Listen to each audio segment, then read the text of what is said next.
Single largest పార్టీగా emerge అయ్యాక అవతల పక్కన మనకు ఓ రెండో, మూడో తగ్గినాయి, ఓ నాలుగో, ఐదో తగ్గినాయి. అప్పుడు ఇండిపెండెంట్‌లతో మాట్లాడామా, లేకపోతే పక్క పార్టీల వాళ్ళతో మాట్లాడామా తీసుకున్నామంటే ఒక నైతికత ఉంటది. అలా కాకుండా బహింస మతపరమైన ఉద్రిక్తతల సుదీర్ఘ కాలపు ప్రాంతం. అట్లాంటి చోట్లన ఎంఐఎం ఆధిపత్యాన్ని ప్రదర్శించింది.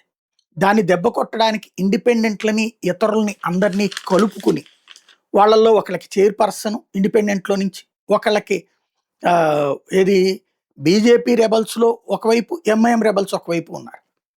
ఫైనల్‌గా బీజేపీ ఆశీస్సులతో అక్కడ బైంసాలో యాంటీ ఎంఐఎం ప్రభుత్వం మున్సిపాలిటీ కింద ఏర్పడింది.